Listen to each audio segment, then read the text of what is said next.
Quais as principais diferenças técnicas entre a preparação vocal? Professor, repórter, apresentador de rádio, de TV. Nos conte, por favor. Uhum. A gente tem aqui, um diferencial que marca, que é não necessariamente o o jornalista ou o ator de um professor, mas dentro de cada atividade a gente tem um diferencial, que é a demanda de performance Uhum. ou resistência.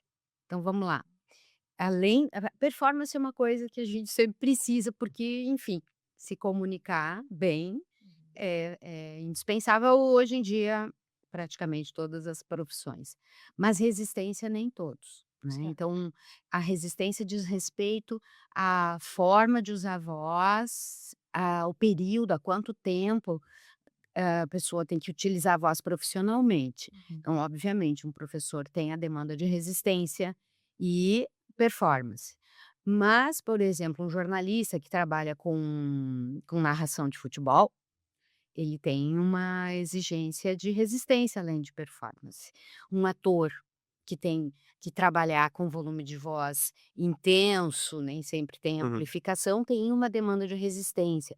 Um cantor com uma agenda de espetáculos tem uma demanda de resistência Uhum. e de performance nem se fala, né. Uhum. Então esse é o diferencial, principal. O Certo. que a gente busca, né, e qual é a demanda que a gente tem profissionalmente. Perfeito.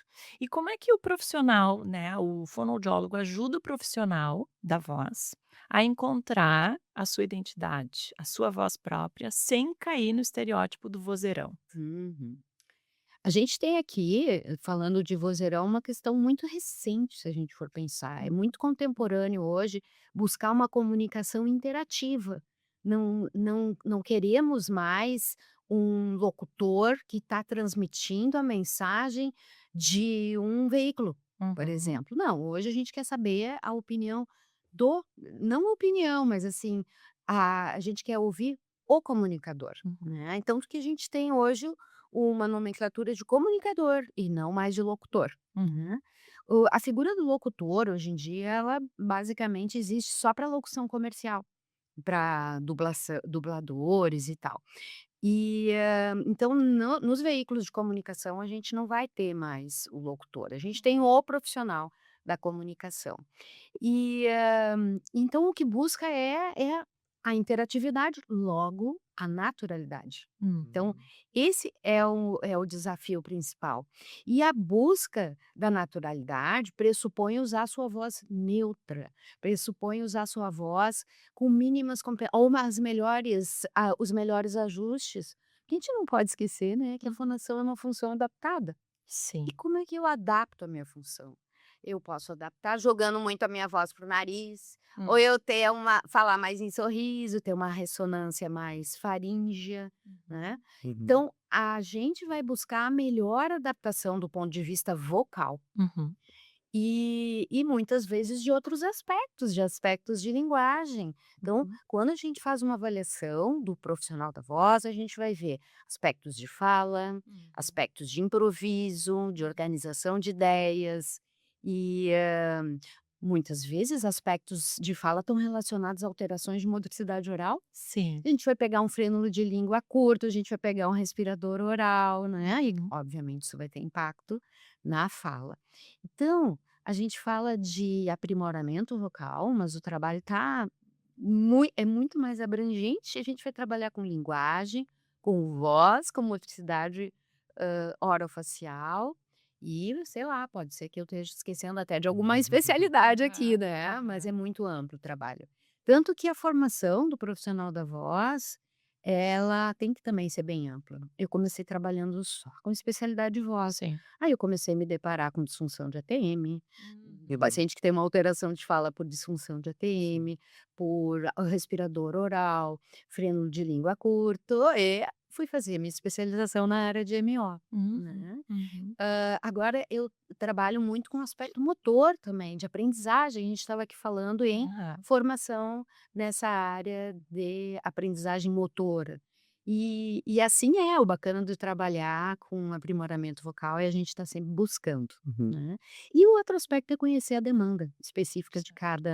cada profissão, né. Certo, perfeito. E aí cada vez mais a gente se dá conta que a gente tem uma formação generalista na fonoaudiologia, né, mas há uma tendência de uma especialização, né, para uma área voz, linguagem, fala, audição, mas não tem como a gente desintegrar as áreas, a gente tem que buscar sempre melhorar nossa formação em relação a isso. E eu daí tu falando assim, né, Rosane, eu fico pensando, eu, na área de linguagem, sempre digo, a linguagem é uma habilidade de a gente representar o pensamento através de um sistema simbólico complexo que é a língua.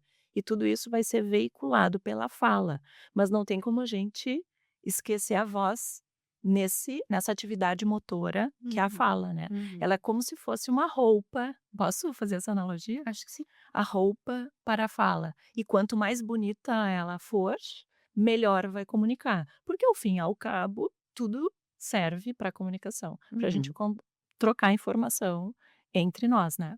É o que a gente está buscando, né, chegar, fazer a nossa mensagem chegar no outro. Mas quando a gente pensa em naturalidade, Uhum. a gente tem que pensar que não é perfeição. Sim. Uhum. Então, a gente nem sempre está buscando a voz mais bonita. Às Uhum. vezes humaniza a comunicação, a Uhum. gente ter, uma voz com algumas imperfeições. A gente Uhum. vai ver falaste da personalidade vocal, a gente vai ver personalidades vocais que têm que ter a sua distorção. Uhum. São a ma É. caracterizam a marca daquele Uhum. indivíduo. Uhum. Então, nem sempre a gente busca a voz perfeita. Evidentemente que a gente vai buscar melhor comunicação. Sim. Então, se a pessoa tem uma voz disfônica, isso compromete a comunicação. Se ela tem uma alteração de fala, Hum. um desvio articulatório, como falar assim, quando a Uhum. gente vê, a Uhum. gente só está prestando atenção para isso. Exato. Aí se rompe a comunicação. Quando eu tenho uma velocidade de fala aumentada, isso vai gerar muitas vezes imprecisões Uhum. articulatórias, a pessoa não entende mesmo, né? Uhum. E quando eu tenho uma alteração de organização de ideia, que pega a questão da linguagem, aí vem o uso da muleta. Né, É. né. E aí a gente começa até a contar. Conta. 2, né, então, E e aí vai acaba a acompanhando. comunicação, né. Acaba a comunicação, porque desvia. Mas a beleza excessiva pode desviar também. Outro dia eu estava ouvindo de manhã o William Bonner dando uma Uhum. entrevista, Uhum. sério, eu não sei nada do que ele falou, só ficava claro, eu tenho um viés, porque eu Aham. trabalho com voz, mas eu Sim. ficava assim: "Ó, que voz". Então, nem sempre a gente busca a voz perfeita, E a gente sim. tem que buscar a naturalidade e a humanização. Aham. E a identidade, né. E tem E que a ser coerente, identidade. né, Tem. com o comunicador. Nem tanto com o Hã. comunicador, mas hoje a gente tem muito uma diferença de espaço, de plataforma. Então o Ah, sim. comunicador, nas redes ele vai ter um padrão de Uhum. comunicação.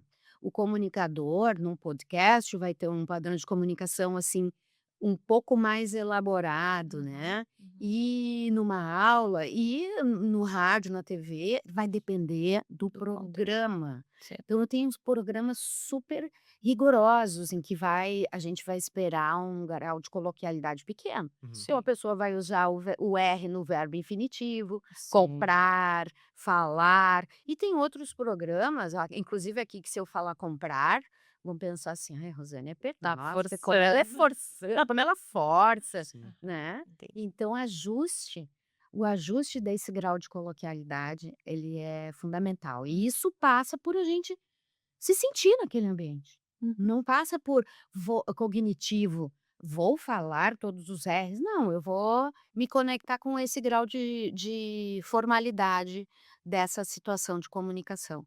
Então, aí a gente está falando de empatia também, né. Uhum.